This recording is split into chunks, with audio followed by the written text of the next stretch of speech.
What is going on, everybody? Welcome to another episode of Pod Scum. I am, of course, your host, your bastard of ceremonies, Reckless Rexx Ruger. That, of course, is the Freddie Mercury puppet.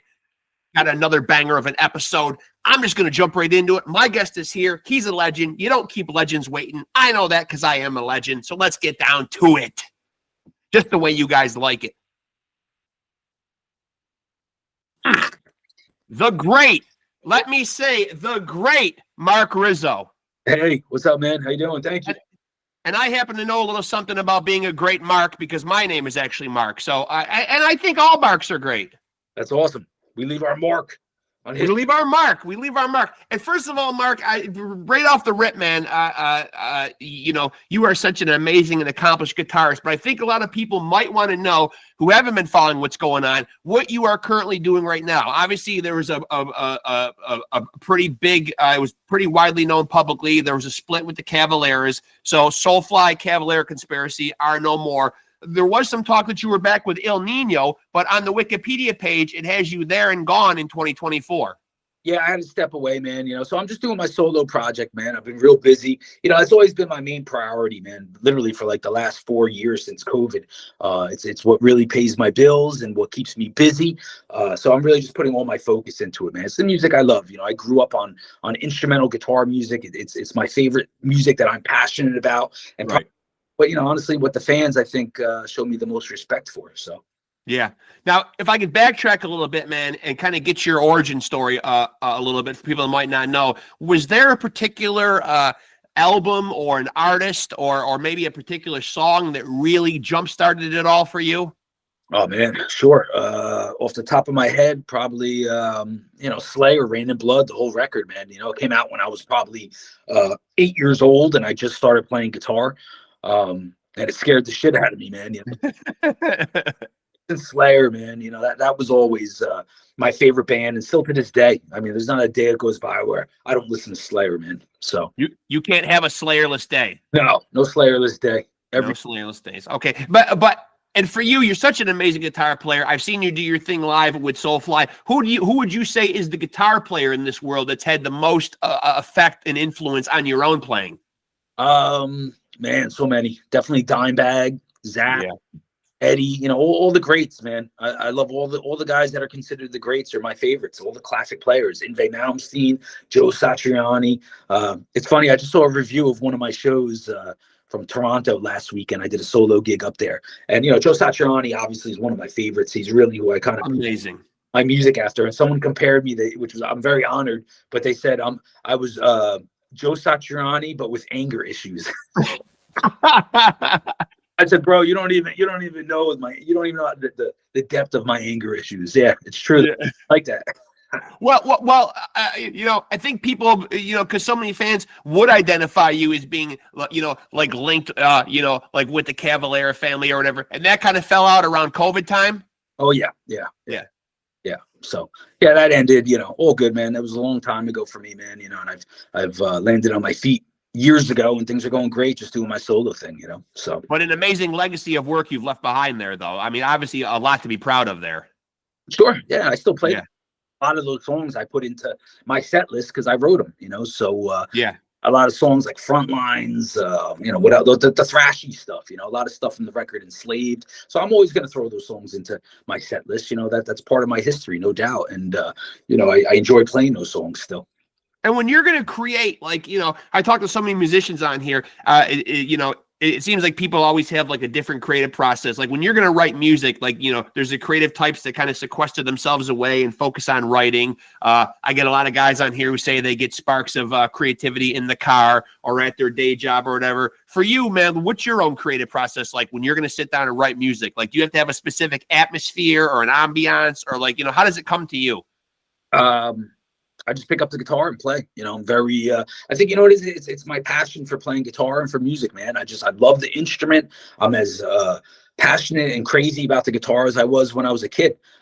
Maybe even more today. Every day I fall in love with the instrument more and more. So the minute I pick it up, man, I think just all my influences just come out, and I just kind of mix it together, and I'm just having fun with it, man. And as a music fan, when you sit down to listen to music, because you've been doing this for so long, are you, I found myself, the podcast has certainly helped with this, but I found myself for a while, being 51 years old, becoming that stodgy old fuck who, when he had time to listen to music, would fall back on my old favorites and be kind of stuck in that, in that time warp. When you're going to listen from a fan standpoint, are you able to find new music out there that excites you, man? Or are you kind of that way too? Do you fall back on kind of like your old staples? Yeah, I fall back on the old stuff, man. I just love the old way of making records, the vinyl, the tape. You had to be a real player back in those days. It wasn't all copy and paste and punching, and you had to get things in one take, which is the way I kind of make my records still to this day.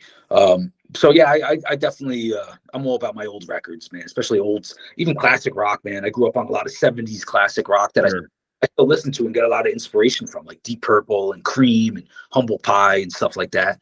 But thrash metal, that's my favorite era, really. Me too. But there's a lot of great talent out there nowadays too, man. I love a lot of the new thrash revival bands like Havoc, Municipal Waste, Warbringer. All those bands are amazing, man. And then I love the old bands, like Exodus. They never put a bad record out, nor did Overkill. I'm rocking them today. Yeah, I'm rocking them today. Yeah, and so I'm curious to get your take on this. And again, this is a subjective question, but if we took the big four that we know off the board, who would be the next big four if we didn't have those bands and you had to make a brand new big four and you couldn't have your Metallica and your Slayer and your Megadeth and your Anthrax? They need to do that. First and foremost, Overkill. I'm a big guy, and Overkill is I always say has been one of my favorite thrash metal bands of all time, man. Consistent. Yep, consistent. Always put out great records. They're awesome guys, man. And Overkill, obviously Exodus, Testament. Who else? I would even put Suicidal Tendencies in there when they got more thrashy and metal in the later. So many, but they should do that. I don't know what they're waiting for, man. Do a Big 10, A Big 10. Yeah, let's expand the four, right? Let's expand the four. Now, do you still get a charge out of, you've been doing this for so long. Do you still, like when you're doing your solo stuff, you're obviously still touring, but like, do you get like to the point where like, as you get older in this business, you scale back the touring? Do you still like that nomadic existence kind of going out on the road? Yeah, I do. I love it. To me, it's not work, it's a paid vacation. I have a very disciplined schedule, whether I'm home or on the road. So to me, it doesn't really matter either way. I get up, I get my workout on, I drink a lot of coffee, I practice guitar, try to eat healthy and get ready to rock the show. So for me, I do the same thing at home as I do when I'm on the road. So it doesn't really, for me, the road doesn't tire me out at all. So I kind of had a cool little connection, man. And like, this might be like a throwback, man, but you were at one point part of Dead by Wednesday. I did some writing. Yeah. Earlier today, I had an interview with Chesky. Okay. Yeah. Yeah. That's kind of so you just did writing for them then? Writing. We wrote some songs together. I played on, I think, a couple songs. This is going back maybe 10 years ago. But they're a great band. Dave, the guitar player, is a shredder, man. Big fan of his playing. And there's been so many changes in the music industry, man. Like, I don't know if you have an opinion on this, man, but it seems like I talked to so many musical artists on here, and like now it's become really such a slog. I mean, obviously a lot of them enjoy going out on the road, but there's that pressure to sell merchandise. Obviously I think the industry could see streaming kind of coming on down the pike. Is there a way, in your opinion, that you're such a bright, articulate guy, you've been doing this for so long, is there a way that the music industry could have harnessed this and made this more profitable for everybody involved? Oh, yeah, I think so, man. I think we should all go back to CDs and cassettes and forget all this downloading stuff, man. I still listen to CDs and cassettes at home. In a car, I still listen to CDs, so it was a perfect system that got ruined, But, you got to find your way. Like me, I'm very, very lucky that all the things that I've done, that now me just doing my own project where I go out and I play by myself and I just play with a backing track. I'm very fortunate and lucky that like the fans appreciate it and come out and dig what I'm doing by myself, and I'm able to travel alone. Like back in April, I went back to Europe to do a European tour solo, and it made it very affordable. It was just me jumping on and playing with my guitar, and I'm very fortunate. So you got to find your way. You got to see what works, and what you got to do to make it work. Now, for people that might not know, you mentioned some of the songs, that you put into your set. What would people expect if they came out to see Marc Rizzo doing his thing solo? mostly my solo music, so I got 4 instrumental records out. So I play a lot of that stuff, obviously. I used to. But it's heavy. It's heavy. Heavy. Oh yeah, it's instrumental, but it's heavy stuff. I've always tried to make instrumental music that kids can still slam dance to. I got breakdowns in my music, and then I used to combine it with my acoustic stuff, the flamenco influence stuff. Mm-hmm. I kind of separate that. I kind of do the flamenco acoustic shows by themselves, where I just sit down with an acoustic guitar when I'm asked to do it. And then the electric heavy shows, I just keep it all heavy. But yeah, I play a lot of my own instrumental stuff, and then I'll throw in some Soulfly. I've been throwing in a lot of NINO lately. Whatever I feel like doing, man. I just kind of mix it all up. And what's your take when you see these bands? It's a shame, but unfortunately, we see on YouTube a lot of these bands that have had longevity in the industry, like now having to use these. And I'm posing this question more like to you as a musical fan. You know what I mean? If you're plopping your money down, do you like the idea, or are you okay with when you go see a legendary band, have to use these? And I'm not a musician myself, but like these backing tracks, these smoke and mirror type tricks, or would you rather go see a band and have them maybe be the genuine article, but maybe not sound as great? Yeah, I personally hate backing tracks. I would prefer to see a band that's just, if they're a 4-piece, that's what you see. Yeah. Yeah. The way I do it is it's just drum and bass. I don't have a drum and bass player sometimes I bring my drummer and bass player, but a lot of times when I travel, it just makes it affordable to go by myself. And my backing tracks just have drum and bass pre-recorded, Of course, I would prefer to have a band, but again, it makes it a little bit more affordable to travel alone. So that being said, I do what I do on those terms. But when I go see a band, I definitely like to see a band, perform everything live without the backing tracks. But everyone's different. Some bands, they want to incorporate orchestra stuff and maybe synth or something. I don't know. That's their thing. Whatever it is, it is what it is. Seems like there's a lot of pressure nowadays because you see so much stuff on YouTube where like people are pulling out their cell phones, and it almost seems like they're not really doing it for posterity's sake to kind of like say commemorate the moment and kind of take a little snippet of what they've seen, kind of for their own personal enjoyment. But they almost feel like they're like music critics. Like they can't wait to get home and put you on blast, like on YouTube, and say, look, I caught them doing this or doing this, or like, criticizing people's performances, are you somebody that ever looks at that kind of stuff, or you just have to kind of let that shit slide? Yeah, I guess you got to let it slide. I mean, personally, I love when people come to my shows and record them and then throw them up on YouTube, because then, when I get home or the next day after the show, I love pulling up the show on YouTube, finding it and listening to it and critiquing my own playing. I mean, to me, as a musician, that's how you get better. So sure. I encourage people, please record the show, send me videos, and I'll post them up on my page, But I personally, if I go to a show, I like to enjoy the show. I'm really not on my phone. Yeah. Be in the moment. Yeah.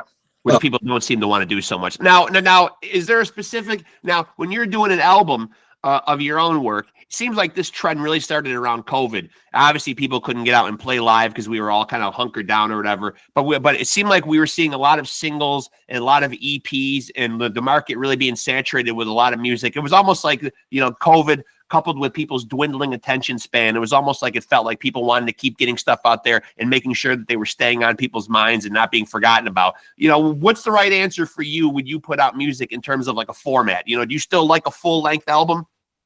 I would love to do a full-length album, but lately I've just been putting singles out just because it's a lot more affordable to get into the studio and record and kind of just take your time.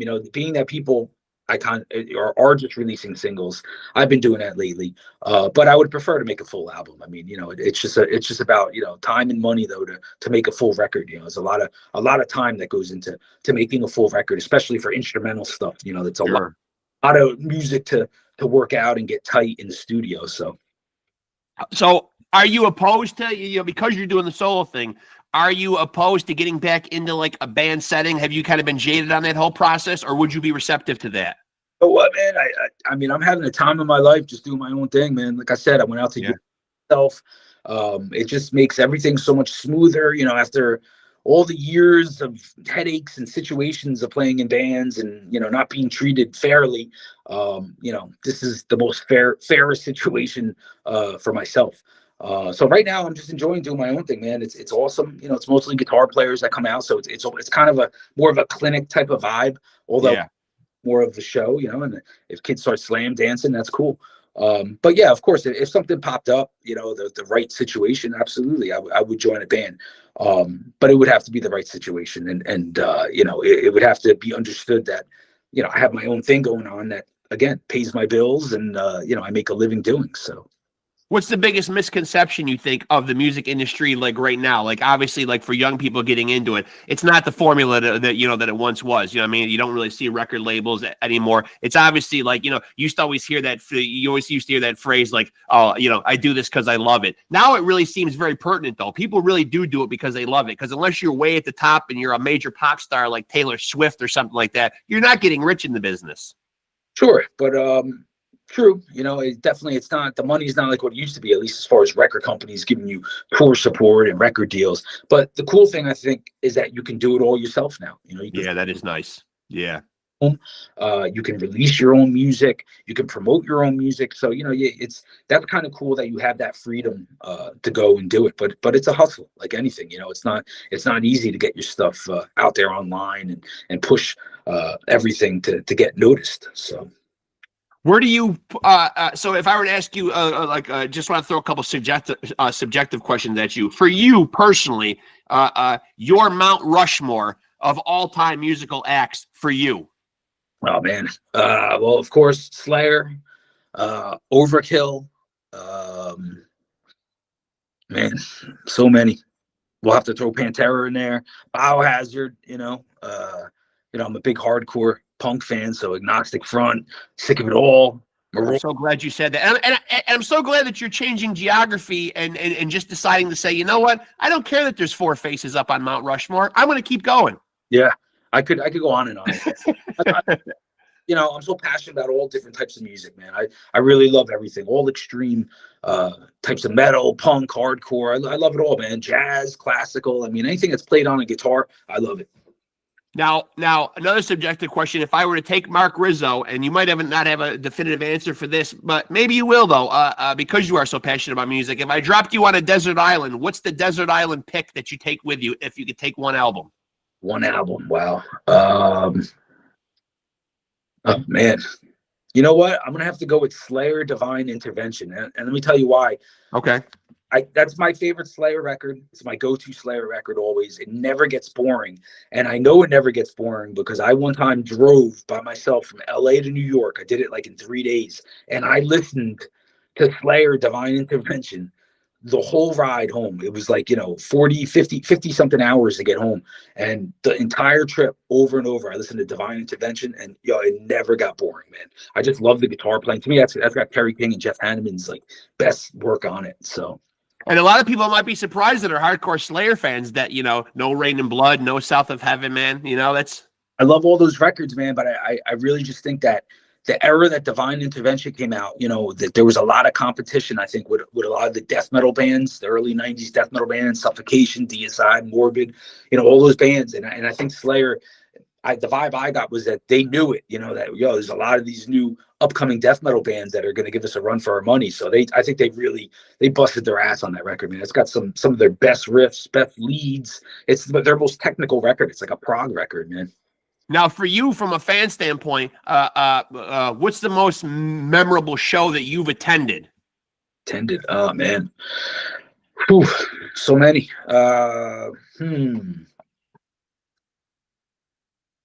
always remember seeing Biohazard and Slayer at Roseland, New York City, like 94, I think it was. It was when Divine Intervention came out, and I think it was about to drop a State of the World address. And I just remember, being like a 16-year-old kid and being in the pit and just being like, man, I'm going to die in here, man. This is like this pit I was ever in my life, and they were like those were two of my favorite bands and still are. So I'm going to go with that show. That show always stuck with me, man, all these years. Biohazard's been coming up a lot in my interviews lately, man. You know what I mean? Like, they really are an amazing fucking band. And it's nice to see them get their flowers. Yeah, no, it's great that they're back. All original members, man, and those guys are legends, man. They were always a huge influence on me.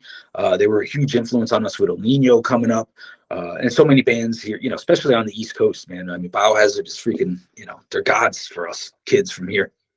Now, when you played the guitar for as long as you've had, you know, do you constantly feel like you're learning new things about the instrument? Like, what's something recently, you know, that you feel like has upped your guitar game?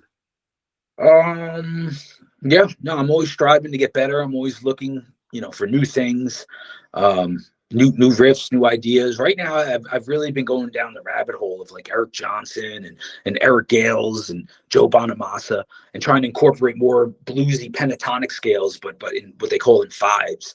And I think a lot of friends of mine have noticed that. You know, I've been throwing a lot of that in, and I'm struggling with it. It's not easy, man. It's crazy because pentatonic scales are like really the first things you learn as a guitar player, but the way Mm-hmm. are incorporating them, they're doing it so fast and in such a unique way that it's just to me it's like it's just really cutting edge to hear, you know, even though it's not that new. You know, Eric Johnson has been around since the 70s, but man, I love it. And so I think my new record, I'll be incorporating a lot more bluesy vibes to my music. I love to hear you shouting out Joe Bonamassa because I'm an upstate New York guy. He grew up in the same city as me. Oh, awesome. Yeah, Yeah, he is, man, he's awesome. yeah, great blues guitar player. Best. Yeah. And I mean, you know, upstate New York, man, like we haven't really produced like a lot of stuff that, you know, people that have really gone out into the world and done like incredible stuff to that, especially in the music world. We've had a few athletes come out of this area, man, but nobody that's really been as accomplished, I don't think, of a musician as he is. Yeah, he's definitely one of the best as far as guitar playing, man. Definitely, you know, his whole blues vibe. You would think he's from down south, man, but he's like you said, he's an upstate New York guy, you know. And then when you don't play the guitar, man, like what else like are you doing, man? Like I don't know, man. The arms look pretty jacked, man. Are you hitting the gym a lot? I do a lot of Zumba, you know. Okay.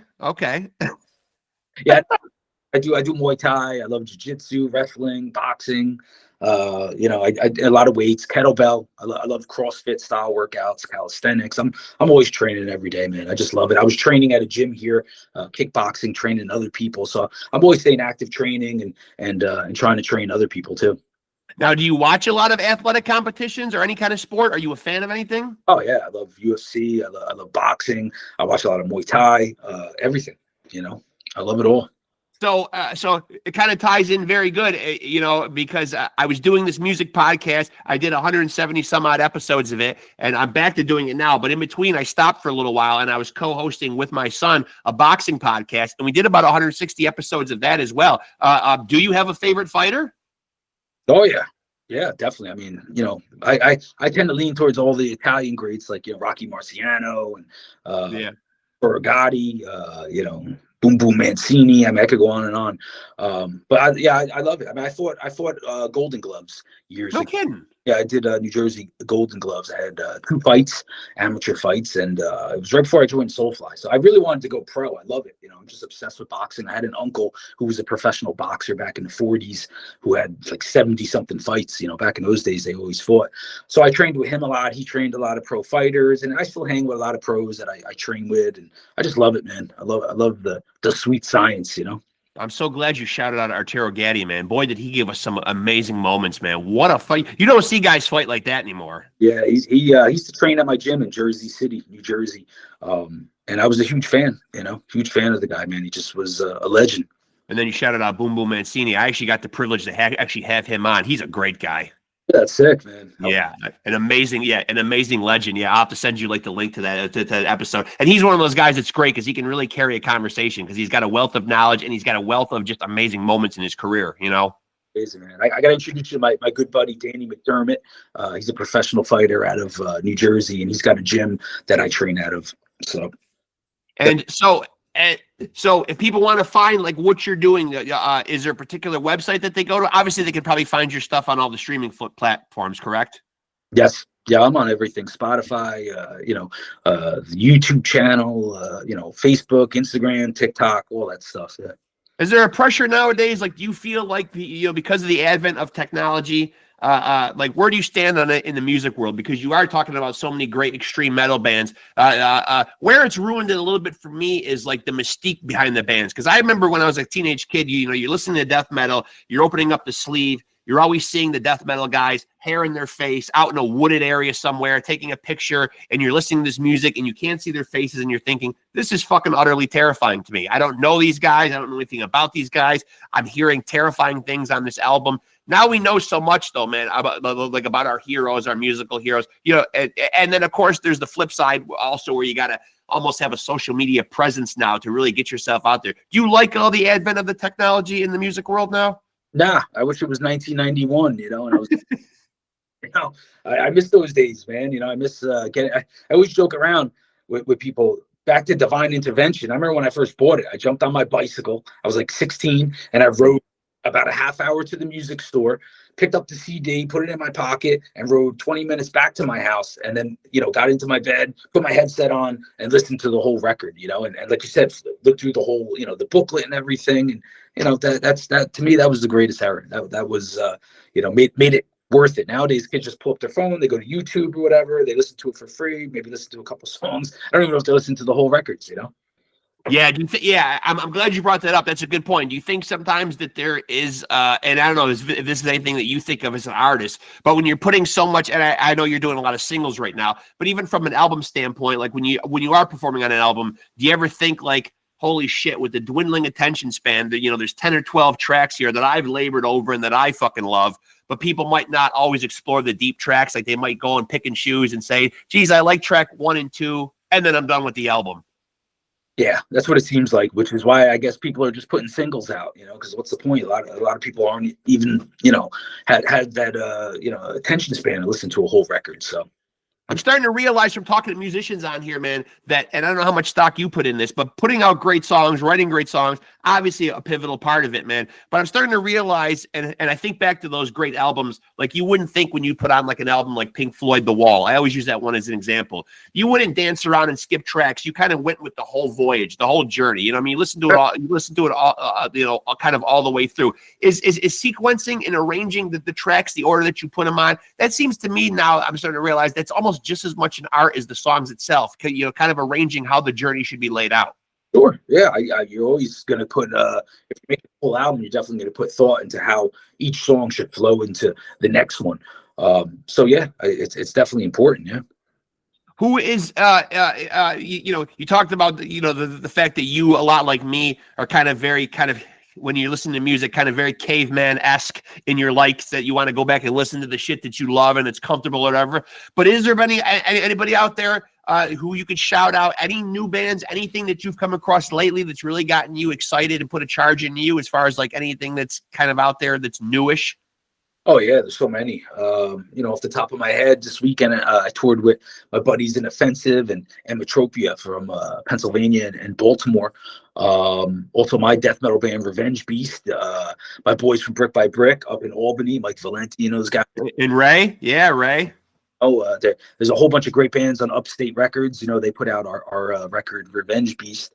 Man, there's so much great music out there. I mean, that's the thing, is as much as I love all my old records, I'm still constantly discovering new bands that I love, and sometimes I just can't remember all their names, but there's so many. Well, you're talking about the solo stuff a lot, man, and I do have down here on my notes Revenge Beast. For fans that don't know, explain a little bit about what that is. So Revenge Beast is basically, it was a project I started during the pandemic. We took a year off right before I had quit Soulfly. So I had a lot of riffs that I was ready to incorporate on that next record with Soulfly, but that obviously never happened. So I was like, man, I'm going to start a whole new project. And I got my good buddies to be in it that are from this band called Purgatory Earth from Baltimore, and we just started sending tracks back and forth during COVID. Like 6 months into COVID, we were sending riffs back and forth, and then we basically made the whole entire record from home during the pandemic. And then we shopped it around, wanted to see if anyone was interested. Upstate offered a deal, so they put out our first record, and we've been doing shows. It's definitely a fun project, and we want to do more stuff with it. But right now we're concentrating on, we're going to get into the studio, make a new record soon, and we're trying to get on some tours, man, to expose our music to a wider audience now. So it sounds like COVID, when we were all hunkered down, was it pretty fruitful for you as far as creating? When we were hunkered down, do you feel like you got a lot accomplished musically? Oh yeah, I was right up. I was practicing. When someone tells me, "Yo, you got to stay home and just play guitar all day," all right, that's fine with me. Yeah, it's like being on house arrest. starting to get a little cuckoo, but I was one of the first people to hit the road during COVID, about a year into it. I was introduced to a buddy of mine who said, "Hey, I can get you out on the road again and hit all the states that are open." So I think by 2021 it was, the end of 2021, I hit the road and did a whole bunch of tours with my good friends Whiskey Dick. That's another great band from Texas. Great. And we hit the road all over Texas. Did 2 weeks in Texas. I was just going back and forth to all the states that were open: Montana, Florida, Texas. Just kept circling those states. And it was awesome, man. It was really, really a cool time to get out there and rock out. And that's around the time when I said, man, I just want to do my own thing. This is what got me through COVID was doing my own project and generating money, just going out playing guitar by myself. I said, this is where my heart's at. So that's where I went full steam ahead. COVID made me realize, man, you got to go full steam ahead doing your own thing. So when you're a one-man band, there's nobody to butt heads with. That's it. I always what's going to happen? My right hand and my left hand aren't going to get along. Right. See, that's why I do this podcast and I work alone outside of the Freddie Mercury puppet back there. You know what I mean? And he keeps to himself. I don't even think he can get any words out around those teeth. So, I mean, I go solo too. Yeah. Funny. I do every once in a while though. I do bring my guys out, my drummer, he's got a good job, so he can't really tour anymore. But when I play locally, he comes out and plays with me and my bass player too. So. And you've done so much touring and done like the festival thing. What's the dichotomy or it seems like there's such a big difference between like how European audiences approach music in festivals as the American audiences, man. Like, what do you see the big glaring differences being? I think there's just more of an excitement in Europe and South America and other places overseas. It just seems still kind of new. Where in America, it's a little bit more like, people have seen this before. I don't know if there's as much excitement. But for me, I don't care, man. I've always said I don't care if I'm playing a little bar in front of 20 people or if it's a festival in front of 20,000 people. To me, that stuff doesn't matter. As long as I'm being taken care of financially, after the show, it doesn't matter to me, man. I'm fine playing little bars and I'm fine playing big festivals, man. And to me, it's the same thing. Is it hard for you to get charged up, like when you look out and you see that the house is only? Like, I know they paid money for a great show, but as far as you as an artist, fucking getting up, like you say that that difference between 20,000 and maybe 20 people at a bar. You know what I mean? Like, how do you get yourself like emotionally charged up to maybe play that show that isn't quite as up to par as like a big show? For me, man, it don't matter. 20 people or 20,000 people. Because listen, you could be in a band playing in front of 20,000 people. That doesn't mean that band is paying you. That doesn't mean that band management is doing the right thing by the artist. Whereas you could play a bar with a local bar band in front of 20 people, and that band is doing the right thing by you. So again, I always say, man, success is in the eye of the beholder. Grass isn't always greener on the other side, man. So it just depends. For me, it just depends on that, basically. I don't mind if it's 20 or 20,000. And do you remember a specific show? I know I asked you about your favorite concert to attend, but can you remember a specific show? And I know you've done so many of them where you walked out on the stage and like once the show was in full effect and going, where it was just one of those like hair standing up on your arms, fucking goosebump type of moments, and where that might have been? It was, just last weekend, I still get that vibe, man. I had a great show up in Toronto, played this place called the Rock Pile. It's a cool bar, man. So, for me, the minute I get a guitar in my hand, I get that same feeling, man. It really, I get that when I'm jamming in my basement, man. I just love the instrument, dude. So it gets me pumped up the minute I get a guitar in my hand. I'm pumped up now just talking to you.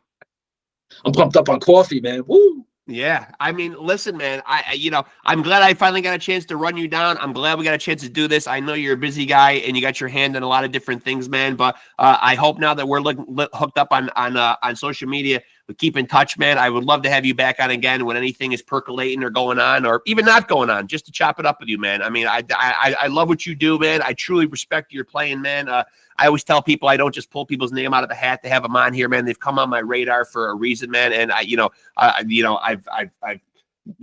been into all the Soulfly and Cavalera conspiracy stuff. I've seen you on stage live or whatever, man. I really love what you do, and I respect the hell out of you as a guitar player, man. Well, thank you, man. I appreciate it, man. Thanks. Yeah.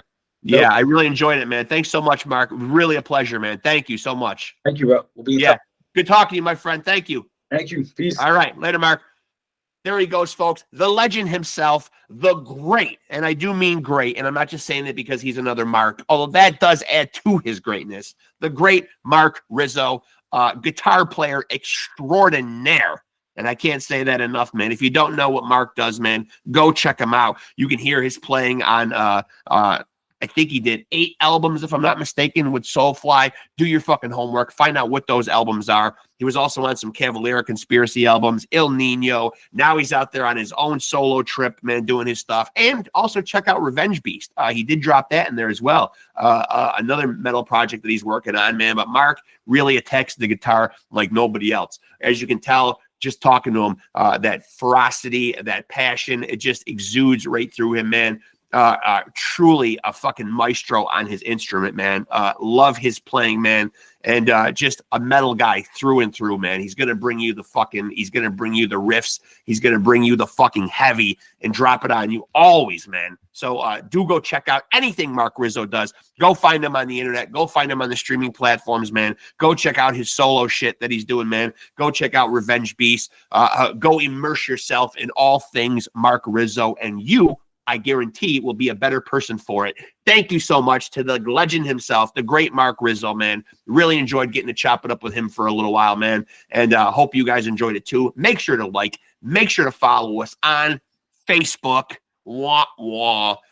I'm with Mark. I wish it was back in the 90s again and we didn't have any of this stuff, but it is what it is. And, you know, it's a lot affording me an artistic endeavor as well to be able to podcast and bring you the best conversations anywhere. This is where the cool kids come to chop it up with your boy Rexx Ruger and my silent partner, the Freddie Mercury puppet. This is the place to come, but I digress, man. You know, we are where we are. Social media is what it is, man. But yeah, I do agree with Mark, man. But PodScum does have a Facebook, so go give us a like, go give us a follow, reach out to me on there, man. Let me know what you like, what you don't like, what you'd like to see more of, what you'd like to see less of, who, if there's any guests you'd like me to run down that you might be interested in seeing on here, man. But, you know, it's a necessary evil in today's day. PodScum does have a Facebook. I would appreciate it if you checked it out, man. And of course, if you're watching this episode right now, make sure to like, subscribe, and look up there, man, and hit that notification bell to stay tapped in with all the new content, which is coming your way on a weekly basis, and it's coming in fast, man. I'm a prolific creative force myself, and I will pat myself on the back for that, man.